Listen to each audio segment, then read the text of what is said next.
The crisp mountain air whipped past as Butters Bottom Bitch and Toolmaster carved their way through winding roads, their motorcycles purring in harmony with the peaceful afternoon. The mist hung low between the pines, creating ethereal curtains that danced in their wake. "Fucking beautiful day for a ride," Butters Bottom Bitch called out, his voice carrying over the rumble of engines. "Nothing but us and these sweet-ass curves."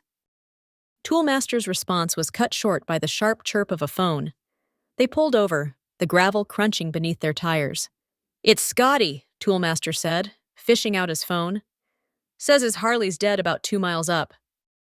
"That guy could break a Nokia by looking at it," Butters Bottom Bitch chuckled, adjusting his backwards cap. "Guess we're playing Rescue Squad." They found Scotty's bike on a lonely stretch of road, steam rising from its engine like phantom breath. He was hunched over the machine, tools scattered around him like fallen soldiers. "Started making this weird-ass noise," Scotty explained, wiping grease from his hands. "Then just died. Something ain't right with these mountains today, man. Been seeing some strange shit in the mist." As if on cue, an unnatural quiet fell over the forest. The fog thickened, taking on an odd, pearlescent quality that seemed to pulse with its own heartbeat. Through the soupy air came a sound that made their skin crawl, the wet slap of bristles against canvas. "We're just gonna make a happy little tree right here," a voice crooned from the mist, its familiar gentleness twisted into something wrong. "And maybe a friend for him, because everyone needs a friend." "What the actual fuck?" Butters Bottom Bitch whispered, backing toward his bike. The figure that emerged made them question their sanity.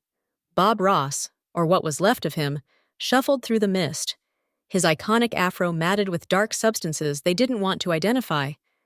In one hand, he clutched a paintbrush that dripped thick, red liquid. "Oh, God," Scotty gagged, "is that—" "And here's our next color palette," Zombie Bob Ross said, his milky eyes fixing on them with horrible recognition. "Such wonderful warm crimson, just waiting to be set free." Toolmaster moved first, grabbing a wrench from Scotty's scattered tools. "Back off, you undead son of a bitch!" The creature that was once America's favorite art teacher tilted his head, a grotesque parody of his former gentle manner. "There are no mistakes here, friends. Only happy accidents waiting to happen." His brush stroked the air, leaving trails of blood that hung suspended in the mist like terrible abstract art. Butters Bottom Bitch lunged for his bike, but Ross was surprisingly quick. The brush swept across his arm, leaving a burning trail that began to transform his skin into a canvas of horror. "Holy shit! It's turning my fucking arm into a painting!" Scotty scrambled backward, tripping over his tools. Ross advanced, his shambling walk becoming a terrible dance of artistic purpose. "Let's add some beautiful crimson streams here, and maybe a nice dark purple bruise there. The texture is everything." Toolmaster swung the wrench, connecting with Ross's shoulder. The zombie painter barely noticed, too absorbed in his macabre art. "We'll just blend these colors together. The secret is to work in layers."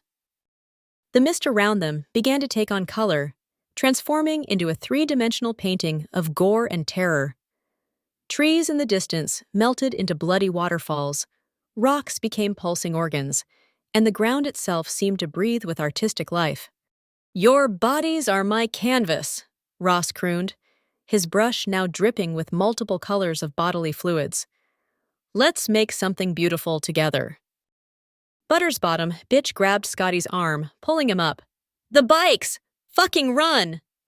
They sprinted through Ross's twisted landscape, the very air thick with paint and blood. Behind them, his gentle instructions became a haunting chorus.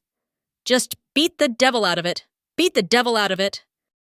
Toolmaster reached his bike first, kick-starting it with desperate energy. "Come on, come on!" The others followed suit, engines roaring to life. As they peeled away, Ross's voice floated after them. "Remember, in our world, there are no mistakes, only happy little accidents, and you'll be my happiest accident yet." They rode hard through the mountains, the horrific gallery of Ross's vision gradually fading behind them. But in their mirrors, they could still see him standing in the road, brush raised like a conductor's baton, ready to transform the world into his new masterpiece of horror. Butter's bottom. Bitch's arm still bore the mark of Ross's brush, a swirling landscape that seemed to move and change when he wasn't looking directly at it. Sometimes, late at night, he swore he could hear that gentle voice. "We don't make mistakes here. We just have happy accidents."